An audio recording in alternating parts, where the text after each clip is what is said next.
ಮೊಸಳೆ ಎಳೆದೊಯ್ದ ವ್ಯಕ್ತಿಯ ಶವ ಹೊರಕ್ಕೆ ತೆಗೆದ ರೆಸ್ಕ್ಯೂ ತಂಡದ ಸದಸ್ಯರು. ಶನಿವಾರ ಸಂಜೆ ಕಾಳಿ ನದಿಯ ದಂಡೆಯಿಂದ ಮೊಸಳೆ ಎಳೆದೊಯ್ದ ವಿವಾಹಿತ ವ್ಯಕ್ತಿಯ ಶವವನ್ನು ರೆಸ್ಕ್ಯೂ ತಂಡದ ಸದಸ್ಯರು ಪತ್ತೆ ಹಚ್ಚಿ ಕಾಳಿ ನದಿಯಿಂದ ಹೊರಕ್ಕೆ ತೆಗೆಯುವಲ್ಲಿ ಯಶಸ್ವಿಯಾಗಿದ್ದಾರೆ.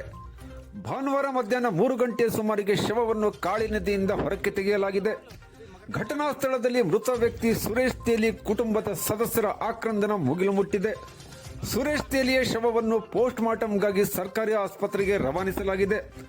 ಪೊಲೀಸರು ಮತ್ತು ರೆಸ್ಕ್ಯೂ ತಂಡದ ಸದಸ್ಯರು ಶನಿವಾರದಿಂದ ಘಟನಾ ಸ್ಥಳದಲ್ಲಿ ಬೀಡು ಬಿಟ್ಟು ವ್ಯಕ್ತಿಯ ಶವಕ್ಕಾಗಿ ತೀವ್ರ ಶೋಧ ಕಾರ್ಯ ನಡೆಸಿದ್ದರು.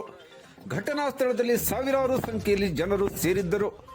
ಮೊಸಳೆಗಳಿವೆ ಎಂದು ನಾಮಫಲಕ ಹಾಕಿರುವುದನ್ನು ಕಡೆಗಣಿಸಿ ಸಾರ್ವಜನಿಕರು ಮೊಸಳೆ ದಾಳಿಗೆ ಬಲಿಯಾಗುತ್ತಿರುವುದು ಸಾಕಷ್ಟು ಕಳವಳಕ್ಕೆ ಕಾರಣವಾಗಿದೆ. ಶನಿವಾರ ಸಂಜೆ ಮೀನು ಹಿಡಿಯಲು ಕಾಳಿ ನದಿಯ ದಂಡೆಗೆ ಬಂದು ನದಿಯ ದಂಡೆಯಲ್ಲಿ ಗಾಳಕ್ಕಾಗಿ ಎರೆಹುಳು ಹುಡುಕುತ್ತಿರುವಾಗ ವಿವಾಹಿತ ವ್ಯಕ್ತಿ ಸುರೇಶ್ ತೇಲಿಯನ್ನು ಮೊಸಳೆ ಎಳೆದುಕೊಂಡು ಹೋಗಿತ್ತು.